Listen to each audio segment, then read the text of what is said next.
remotely. Please be advised that the meeting will be live streamed and data collected during the recording of the meeting will be retained in accordance with the Council's data retention policy. The recording of the meeting may be added to the Council's website. The following staff are in attendance: the Chief Executive, Larissa Reid, the Monitoring Officer, David Clifford, Joe Millard and Philippa Davis from the Democratic Services. Could I ask members, as in previous meetings, when you are called to speak, if you'd like to come up to the front so that and speak clearly and loudly so that the OWL system can pick you up, that would be much appreciated, as it is being, as I said previously, live streamed. Right, so agenda item number 1, the evacuation procedure. As far as I'm aware, there isn't proposed to be a fire drill this evening. So if the fire alarm does go off, please treat it as a live alarm. And the emergency exit is to my left there. If there is anyone in attendance that needs assistance exiting the building, please make yourselves known now. Thank you, Councillor Tatton. I'd now like to invite the Chief Executive to give apologies, please. Thank you, Mr. Mayor. We've received apologies from councillors Martin, Fowle, Jays, Knight, McDonald, McCall, Neal, Hugh, Simmons, Thomas, Ingleton, Whelan, and Councillor Nicholas Hampshire has advised he's going to be late. Thank you. Are there any other members' absence that hasn't been reported to the Chief Executive beforehand? All right, thank you, members. Item 3, the minutes of the meeting held on the 16th of November 2022, minutes number 446 to 457. Is it your wish that I sign those as correct record? Thank you, members. Agenda item 4, declarations of interest. Do I have any declarations of interest on any items on tonight's agenda? All right, thank you very much. So we move on now to Mayor's announcements. Once again, it's my sad duty to inform you of the loss of 2 former mayors of the Borough of Swale, Honorary Alderman Ben Stokes and Honorary Alderman Adrian Crowther. We did only hear about Councillor Crowther's passing yesterday. So in order to give members a chance to compose what they might wish to pay tribute to Alderman Crowther, we won't take a minute's silence and any speeches tonight. We'll take those at the full council meeting on the 18th of January. Right, I'd like to firstly invite members to speak to Alderman Ben Stokes. So I'd like to invite Councillor Horton, please. Oh, sorry. Beg your pardon, Councillor Horton. That's okay. The leader first, please. My printer didn't work, so I'm trying to read this from the phone. I first met Ben when I was a parish council representative on the Swale Rural Forum, long before I became a borough or even county councillor. We agreed on a lot of items that were being discussed, but one year it was his turn to chair the meetings, and he was quite possibly one of the worst chairs I'd ever encountered. It was so bad that the former leader, Andrew Bowles, used to tease me that he was going to keep Ben in the chair for another year, just because it wound me up so much. Obviously, it was awful. And frankly, that is the only bad thing I could ever think to say about Ben. When I joined Swale in 2015 as a UKIP councillor, he would often chat to me about Brexit, or simply leaving the EU, as it was known then. And he was a total Brexiteer. He mentioned a couple of times about joining our group, but I told him it wasn't worth it, as UKIP probably wouldn't have much of a future once we'd won the referendum in 2016. I was right on that one. But that was the start of our friendship. And we'd meet up for a pint, or we'd meet up with our partners for a pint, and he would tell us tales about his life as a travelling showman and his family. There's a whole history that deserves to be written right there. A way of life that has existed within our culture for generations, which only the surface has ever seen or acknowledged. And he had the photos and documents to illustrate his story. Of course, although he represented High Wade and Lower House, though, Ben's story was very much an island story, and he was instrumental in much of what happened in Laysdown and the arcades that have helped make the village a famous resort for visitors, and especially the South and East Londoners that have helped contribute so much to the local culture. Politically, Ben hated the cabinet system. I know he fully approved of the current move to a committee system, and a few times over the past couple of years, he mentioned about moving back to Swale and possibly standing for the council again. I think he would have been a great asset to the council if he had indeed been able to return, though obviously not as a chair, and would have got a more satisfaction within the new cabinet system, within the new committee structure. Ben was always a gentleman. When I was out with him in Lower House, though, everyone knew him and would come up and chat to him. He was quite canny as well, and during the run-up to the 27 county elections, where boundary changes meant places like High Wade and Lower House, though, were in a bit of a limbo situation, moving from one area to another. He would send me a regular flow of extra casework to help me settle in. I think you all know exactly what kind of casework that involved. Those awkward cases that have hung around for ages because no one knows what to do with them. Some of them are probably still hanging around now. But that was Ben, a real old school gent with a fascinating backstory, a great way of telling that story and loved by his constituents.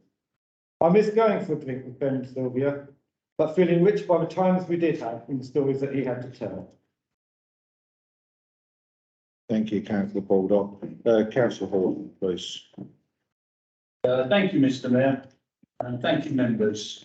Ben Stokes. Ben was a gentle and quiet man who joined Swale Borough Council after winning the election in High Wade at the time of the dreaded thirds. He served as High Wade ward member until the changes when the ward became a two-seat ward with Bobbing, High Wade and Lower Housetown, and he shared it with Duncan Dewar Whaley. They agreed between them that Ben would continue in High Wade and Duncan would focus on Bobbing and Lower Housetown. Ben served until 2019 when he was voted honorary alderman. That meant that he and I served together, as in fact we did with the leader, for 4 years. Sadly, it was after the years of service Ben did as our mayor, and I missed the opportunity to observe his chairing skills. In the chamber, Ben was always quiet and thoughtful, and that was the man I knew. However, outside the chamber, there were two things you could count on. He was either in the members' room on the telephone, or he was out helping someone in his ward. Ben had a personal vote that I know transcended his politics. In local elections, they voted for Ben, not the colour that they picked in a general election. Ben and Sylvia had most recently settled in Somerset, where, unable to escape his sense of service, Ben was a member of the local town council. Throughout the years, Sylvia was by his side, and the pictures of Ben and Sylvia together at mayoral functions show how much she was his cornerstone. Our condolences go to Sylvia and the rest of Ben's family and his friends at this sad time. The measure of a person's importance during their life is how long they live on in the hearts and minds of those that loved them and knew them. So it is fair to say Ben's spirit will live on for a long time into the future. Thank you, councillor Horton. I'd now like to invite other members to pay tribute, and I've been informed that councillor Whiting would like to say a few words. I would. Thank you very much, Mr. Mayor. I'm grateful for a few minutes of your time to pay tribute to Ben. Ben was a committed ward councillor, as we've heard, for High Wade, Lower Housetown and more latterly for Bobbing for many years. And it was where I first really got to know him. He was diligent about attending his parish councils each month and helping residents, and we've heard testament of that. He was always willing to help others during election times, also delivering canvassing, not just in his own ward, but helping others. And I was I'm personally very grateful for that help from him. Ben was a team player, and there was no more important team than Team Ben and Sylvia. And our thoughts go to Sylvia and her family at this very sad time. Together, they enjoyed a fantastic mayoral year, and I know how much they valued the friendships that they made and the friendships and love that was shown to them as they performed their mayoral duties. The leader has referred to Ben's history as a showman, and he was a very proud showman. And I remember the fantastically detailed scale model of a traditional traveller's caravan that took pride of place in his lounge in Kemsley. And while the showman in him may have come to the surface during his time as mayor, Ben was a humble man at heart. And it's that humble man, always ready to help others, that I shall deeply remember. Thank you, Mr. Mayor. Thank you, councillor Whiting. I'd now like to ask members to stand and join me in a minute's silence.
Thank you, members.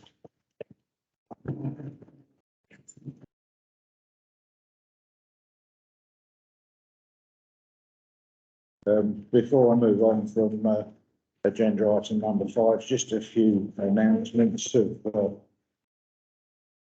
events that I've attended over the last month since the last council meeting. There have been quite a few. Some of them have doubled up, which the Deputy Mayor, Councillor Sarah Stephen, has ably taken for me, including the Challenger Troop presentation at the Sittingbourne School and the switching on of Eastchurch lights. I've attended the Upchurch Choral Society event a couple of weeks ago. The Lights of Love event, which is in aid of the Wisdom Hospice at Rochester, both at the Girls' Grammar School in Sittingbourne at Highstead and at Minster Abbey. I attended the Royal Society of St George lunch. I was privileged to be invited, as I said at the last meeting, to open the new classroom block at Sunnybank School. And I was quite surprised, actually. I thought I was just there to cut a ribbon, but they'd actually got a plaque there on the wall to commemorate the opening. So until someone vandalises that, they'll be there in perpetuity. Also attended the Macmillan and Medway Voluntary Association Year of Listening launch at the Healthy Living Centre on the Isle of Sheppey. Forster Manor's presentation evening a few nights ago, and I must say the boys there, I think over the coming 12 months have got to pull their socks up a little bit, because the vast majority of the people that were receiving awards, and even multiple awards, were the young ladies. Not saying there weren't a fair number of young men, but I think the young men over at Falston have definitely got to pull their socks up a little bit in the coming academic year.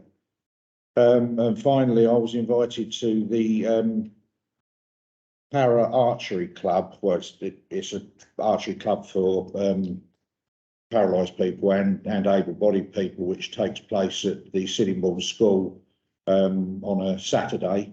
They had a competition there and they invited me along. Not as a target, as some, but I did. They did say that if I ever wanted to come back and learn to shoot a bow, I'd be most welcome anytime. And in the coming weeks up until Christmas, it seems like every event I attend, I get invited to another event to go along with that one. So we will be quite busy over the next 3 or 4 weeks. Thank you for that. Moving on then, agenda item number 6, leader's statement. I'll ask the leader to read his statement and then I will ask the leader of the opposition to respond. Following that, I'll invite members to respond to the leader's statement. Members invited to speak will have 3 minutes. This item has an overall time limit of 30 minutes. And to ensure broad fairness, I will invite responses from both members of the administration and opposition groups in equal numbers. This may mean that I deviate from the order in which members have indicated they wish to speak. Can I please remind all members again that responses must be responses to the issues raised in the leader's statement. Thank you. Councillor Baldock. Thank you, Mr. Mayor. As this is the season of goodwill, I will keep this statement in the nature of the season. First, the good news. I would like to inform you all that Swale has finally received our validation email for the UK Shared Prosperity Fund from DLUC.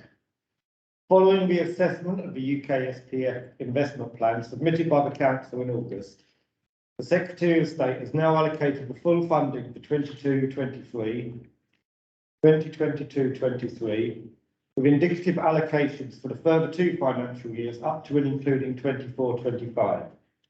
The annual breakdown is as follows: 22-23, £141,929. 2023-24, £283,858, and for 2024-25, £743,709. This potentially represents a total investment of £1,169,496 in the borough across a range of revenue and capital projects. These were developed with input from a member working group and local partners, focusing on our town centres, supporting local community organisations, incentivising investment in net zero measures, boosting the visitor economy, and in the final year, supporting local skills development. In the new year, we also hope to receive feedback from the government on the Rural England Prosperity Fund, which could potentially provide an additional £500,000 top-up in capital funding, focused on supporting rural business and communities from April 2023 until March 2025. Further positive signs have emanated from the government this week, with indications that the Levelling Up Bill will finally see the abolition of housing targets and greater flexibility for councils to get the sort of housing they need in their localities, such as greater affordable housing. This further reinforces the wisdom of this council, pausing the local plan review and awaiting the sort of outcome that will hopefully enable a local plan to be put forward with a more sustainable level of future development. I would like to mention at this point the efforts of our local MP, Gordon Henderson, who I know played a significant role in this matter, and to offer our thanks to him for his work. For many of us, this time of year is one of celebration. So let's support those community groups and volunteers who put on local plays, sing in our pubs or the streets, hold Yuletide fairs, and all the other events that enrich our community life. Finally, Mr. Mayor, it is fitting that we acknowledge that this year may be a tougher time for many in our community as they cope with the cost of living crisis. And we should pay tribute to those who will be helping to support them in many ways. Those who are working for charities that offer essential assistance throughout the year, but especially at this time. Those who give up their Christmas days to share them with others less fortunate, or who may not have any family to share the season with. And those that work unsociable hours and shifts, so that the rest of us can go about our usual business and buy fresh loaves of bread the day after Boxing Day. Thank you, Mr. Mayor. Thank you, Councillor Baldock. Councillor Hawken, please. Thank you, Mr. Mayor. In the spirit of the season, I will not only keep this non-political, but I'd like to echo the comments made by the leader about the income that we have received. Those of us who were at P&R last week will understand we desperately need it. We are in a financially difficult position and we have not yet had our settlement, but I think it is clear that whilst they're giving out little pockets of money, which doesn't really work for us, we are getting a fairly steady flow from the government to help us through the crisis. The Rural Fund, which the leader mentioned, and we had the homelessness, the cost of living crisis funding recently as well. So whilst I would prefer that they gave us a decent settlement, at least if they are giving us something, it will help. I think the moves on the local plan, that planning process, and in particular the changes around housing numbers are deeply encouraging. But I am a little bit concerned that, as is so often the case, it appears they've given it with one hand and started to take it back already with another, with time restrictions and all sorts of things.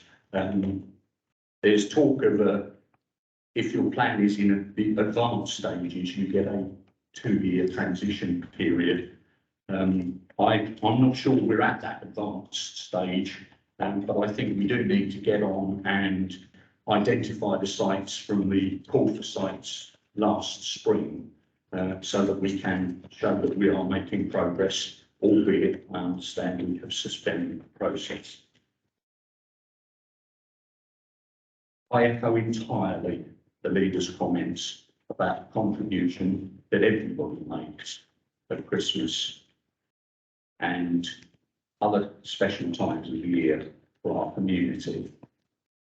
It seems tragic that 2 years ago we were stood outside our houses applauding the National Health Service, and now we are not giving them the money that they probably need just to survive themselves, let alone look after us.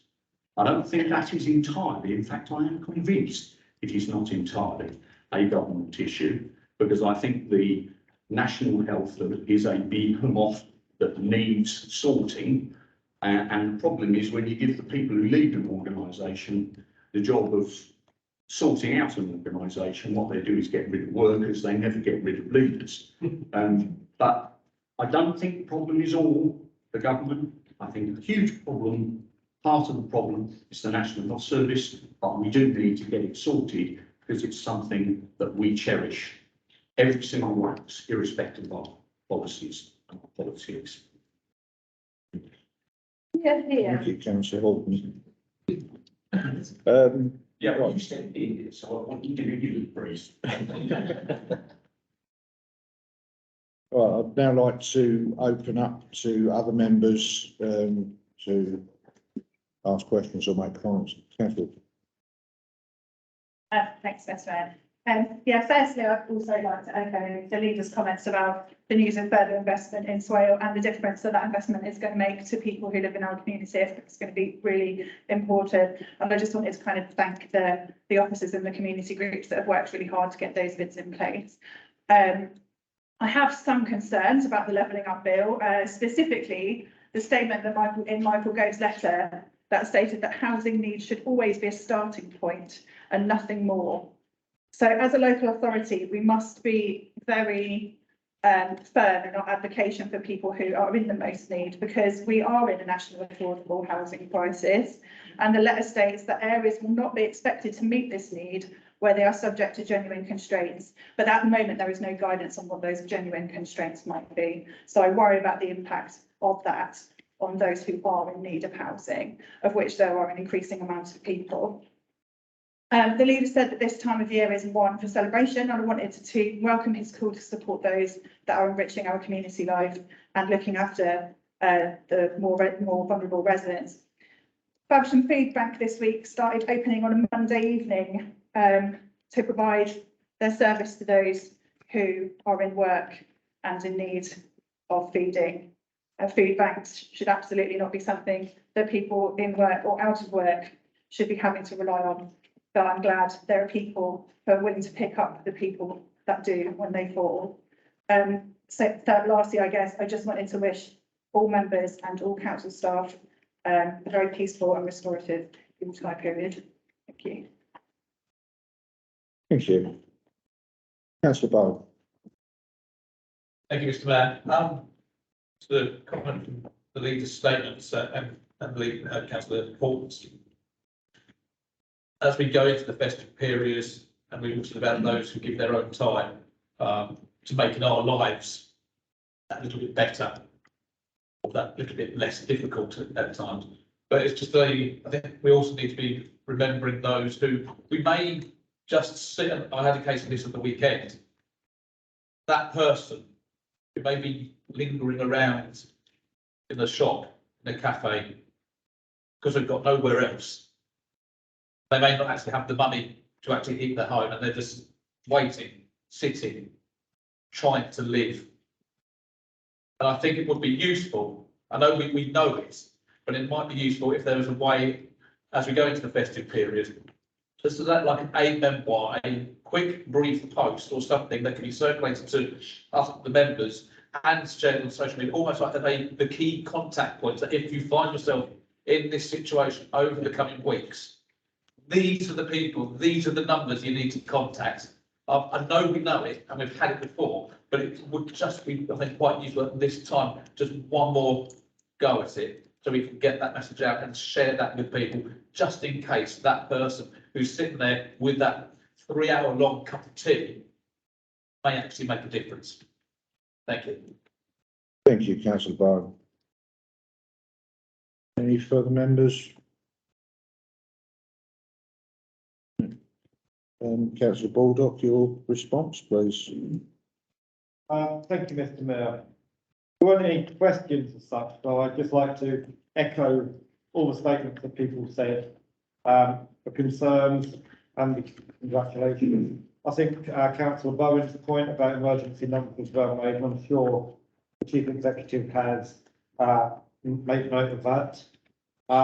So really, I'd just like to thank you all for thank you for really, but I'd just like to wish you all the best of the season, and I hope you all have a lovely time. Thank you, councillor Baldock. Okay, then we move on to agenda item number 7, a motion on planning policy. As members may recall, at a recent council meeting, we had a long motion which we agreed should be read out. This was for the sake of the public and members who may not have had the chance to read it in detail. The feedback I've had on this was positive, and I understand that the Constitution Working Group are currently considering a change to the Constitution to the Borough Council for consideration in due course. In the meantime, I intend to use my discretion to ask proposers of motions and also amendments to read these out before the debate on them begins. This will not count as part of the time those members have to make their speeches, and will not count as part of the overall time of 30 minutes on each motion. A motion concerning planning policy has been received as set out on the agenda. Councillor Bear, I invite you to propose your motion. Point of order, Mr. Mayor. Councillor Valentine. I just want to point out that in the Constitution at 3.1.14.3, it states that the wording of a motion must not be such that that it could be interpreted as circumventing or seeking to circumvent the council's constitutional decision-making processes. This motion seeks to do just that. It's a decision of full council that came up through the proper committee structure with officers' reports. A motion shouldn't be seeking to overturn a properly made decision of the council by a motion not having any officers' reports attached to it, no assessment of the impact on equalities, for example. We shouldn't discuss this motion, Mr. Mayor. So my board not listed actually because council taken a decision that we just able to use one. So through Mr. Mayor, I have the job of reviewing motions when they're submitted. And my view on this was that because council had taken that informed decision, it was, and had all the information to hand at that point, it wasn't that long ago, and actually it was reasonable for council to be able to. Well, I can't hear my phone.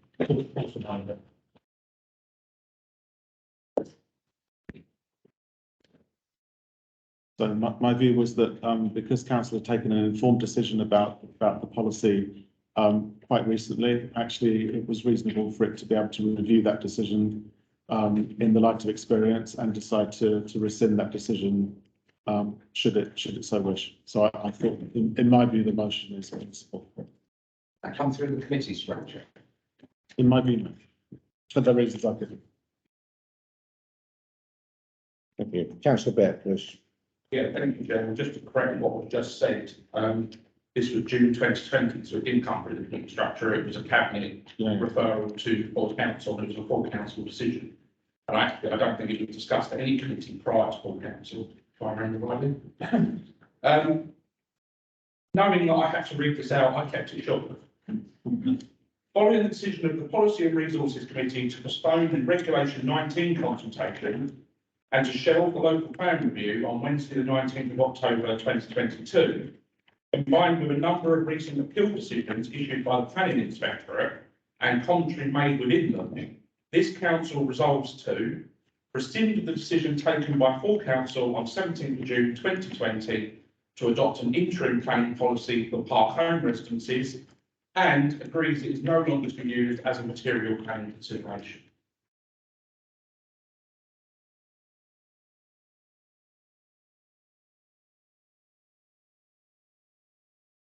Members, by my record, since the passing of the motion in June 20, there have been approximately 22 applications submitted on the Isle of Sheppey using this policy as a basis for their application.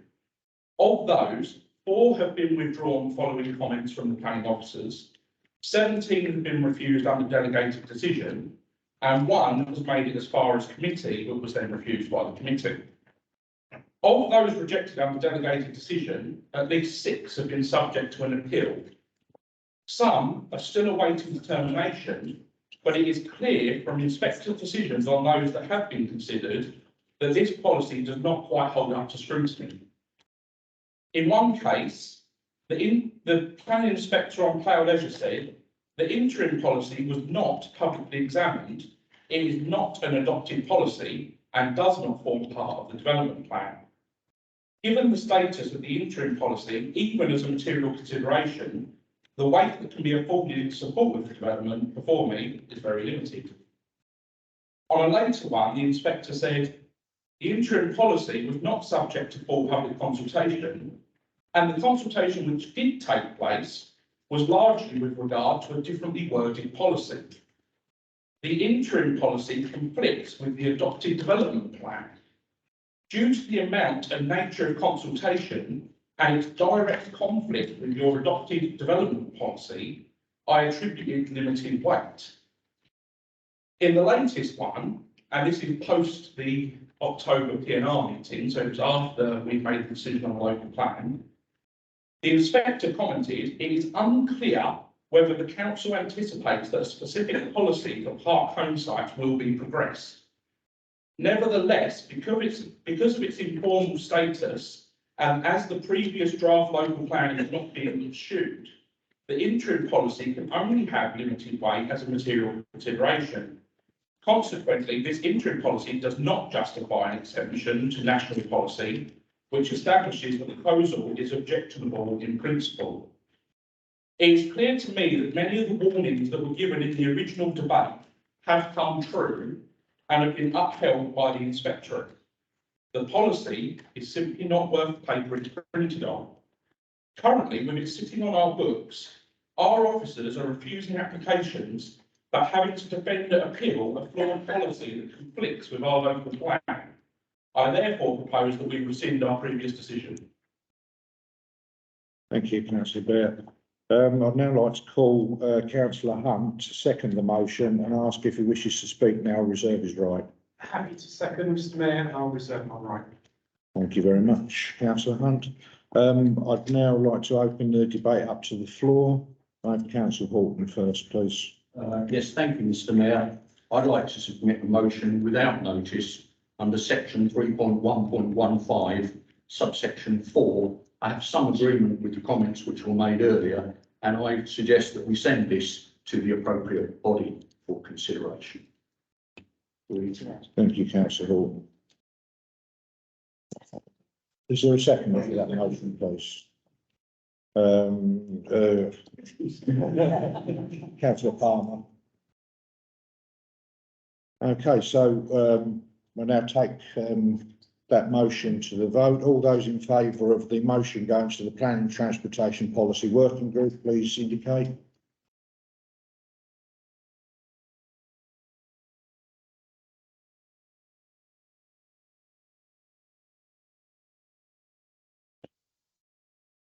Any abstent? Well, no, I think it was unanimous. Those in the room, was it? There's one abstention. Is there any against? One against, one abstention.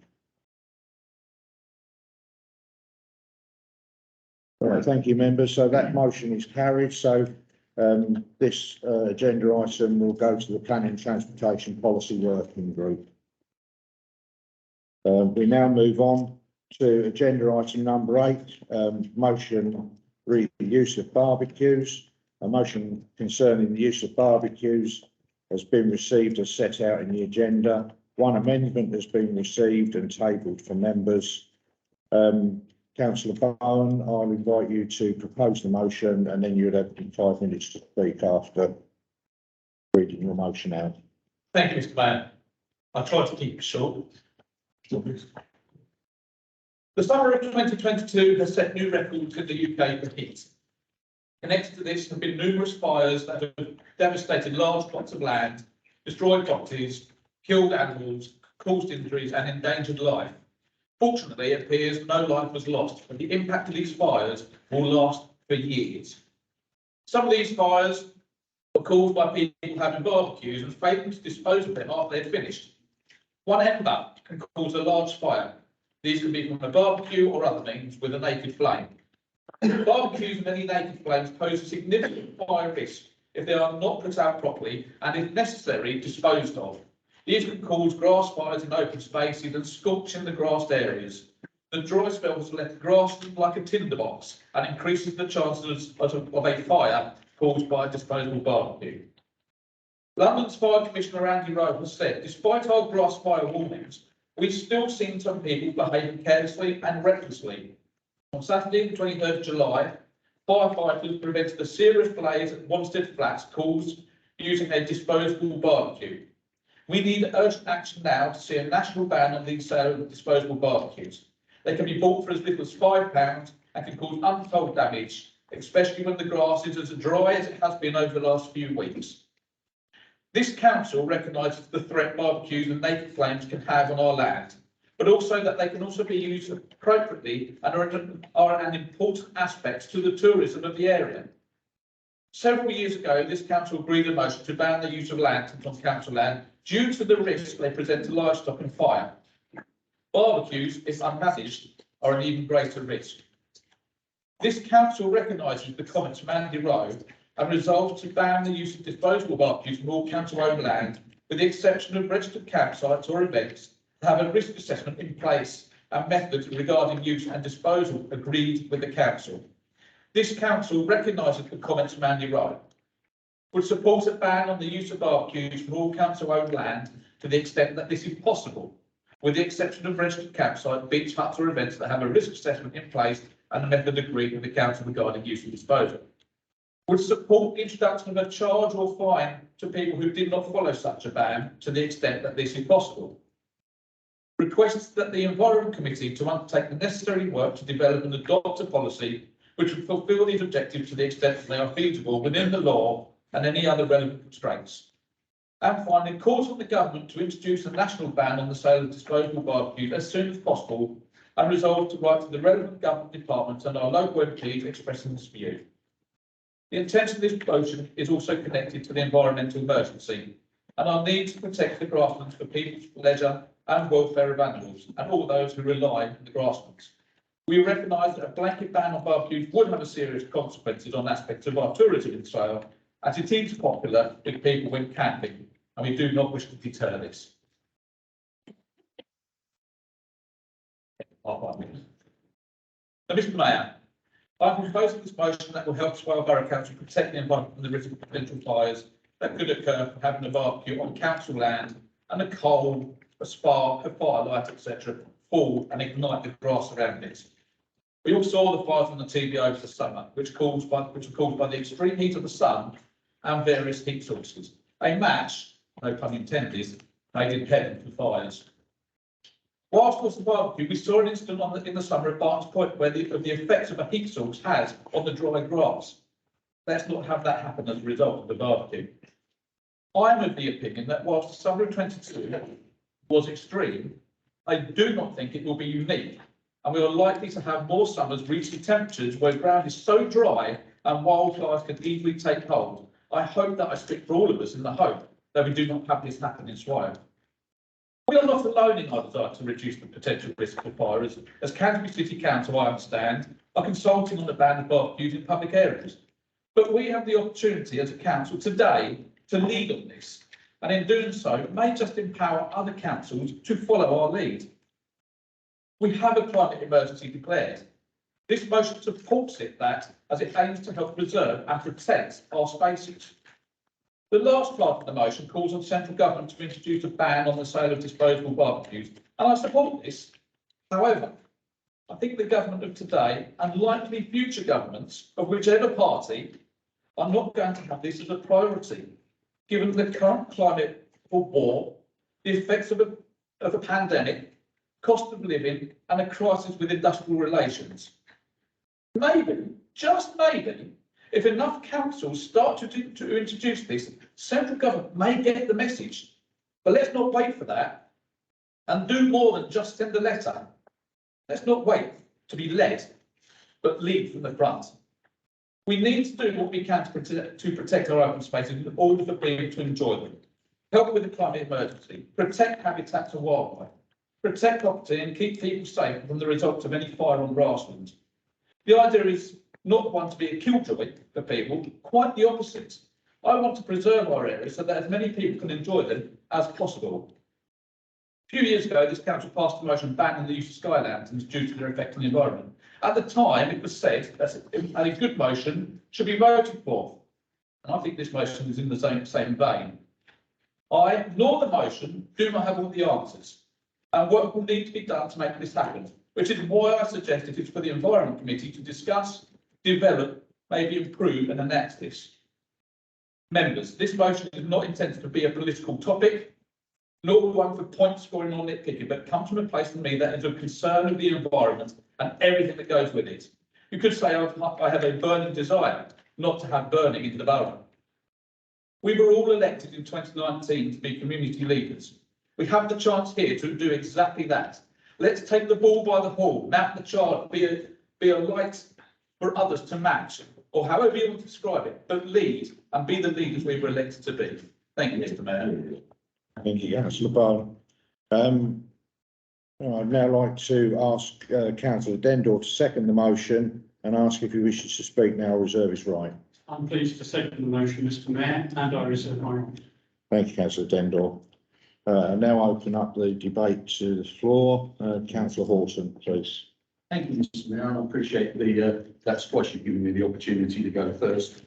I listened with the passion which the proposal was just given. I have a motion without notice I wish to propose under 3.1.15 subsection 4 that we send this to the appropriate body so that a decent piece of policy can be properly considered by this council. Thank you, Mr. Mayor. Thank you, Councillor Horton. Do I have a seconder for that, please? Councillor Whiting, thank you. Right, so there'll be no further discussion on the substantive motion. No, there'll be no further discussion on the substantive motion or the amendment until the vote has been taken on the amendment without the motion without notice. So I now put the motion without notice, which has been properly seconded, to the vote, All those in favour of sending this piece of, to the Environment Committee, please show.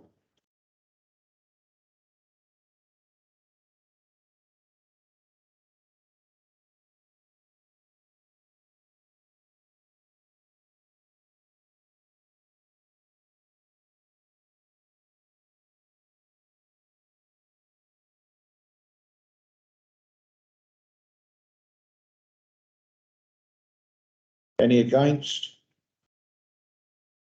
Abstentions?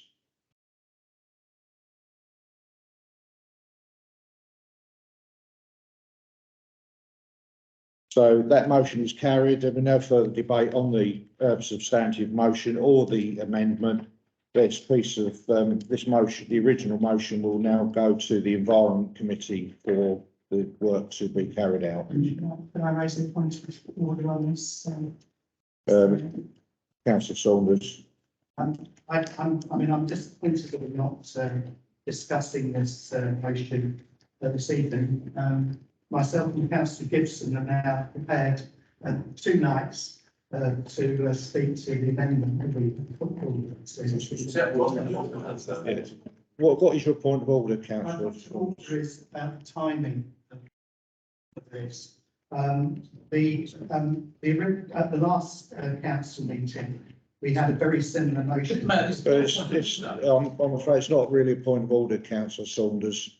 The debate has taken place. There's been a correct vote taken, and this motion, along with the amendment, will be taken to the Environment Committee, where it will be discussed and policy brought forward. Okay, I would be very happy to go there. Thank you, Mr. Mayor. I am disappointed the way this. Councillor Gibson.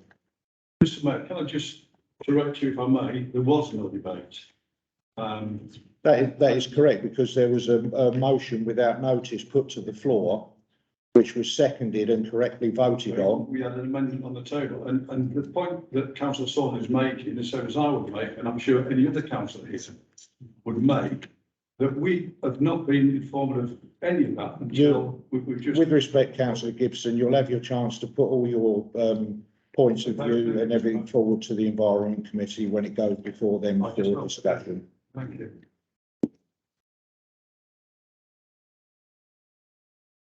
Point of order, Chairman. That's it. I would just like to apologise. I feel that I should have been informed both of the proposer and second of the amendment. What happened at the mayor's meeting yesterday. Thank you and evening to work, so I do apologise about that. Yeah. Thank you, Councillor Baldock.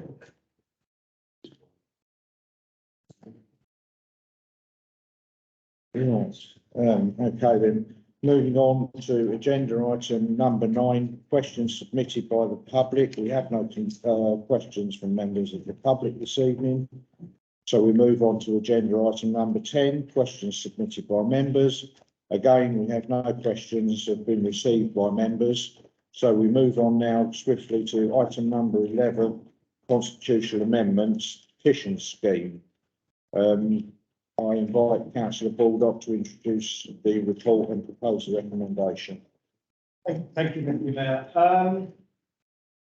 Possibly the last business of full council of the year.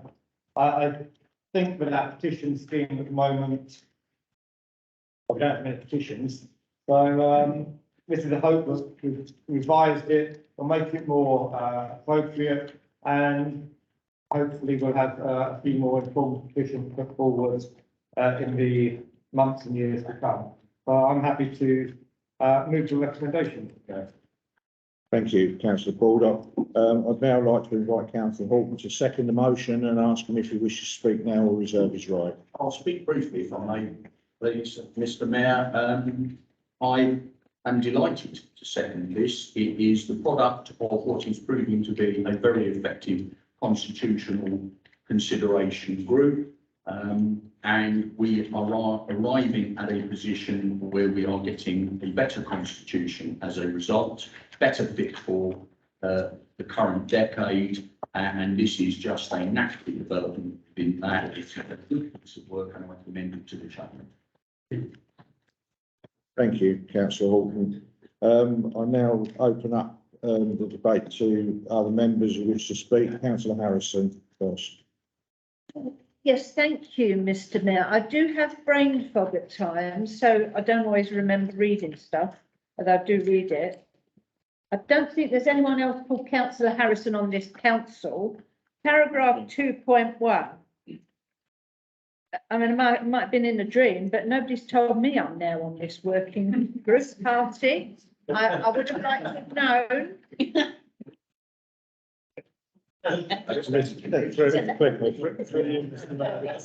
That's my mistake, councillor Harrison, either in having erroneously put your name down or in having not told you. I'm not sure which it was, but. Councillor Henderson. Yes, I might raise the same point actually, but that's not why I'm speaking. This was discussed at P&R, and I would just like to clarify something to have it minuted here of what was said at P&R. And that was, you can have an online petition, you can have a paper petition, but it was clarified at P&R, and I'd like to clarify it again here, that you can have a mixture provided it's an identical petition. Thank you. Why online? Yes. Yeah, I've been assured that is correct, councillor Henderson, so that will be minuted. Do I have any further speakers on this agenda item? Councillor Baldock, do you wish to sum up? Thank you, Mr. Mayor. Thank you very much. I'd now like to put this to the vote. So all those in favour?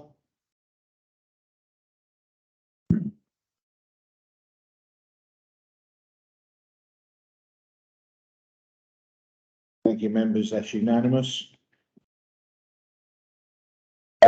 So just before I close the meeting, I'd just like to thank all members for coming along this evening. I wish you all season's greetings. And if we were back at the council chamber, I would be inviting you back to the parlour for mulled wine and mince pies. But unfortunately, councillor Dendell, my pockets aren't that deep to pay for a round for everyone in the bar here. So I wish you all the best for the festive season and look forward to seeing you on the 18th of January. Oh, and we have an emergency extraordinary full council meeting on the 4th of January to discuss. Oh, there'll be a policy and resources committee before the extraordinary council to discuss the waste control. So with that, I close the meeting at 19:53. Thank you, members.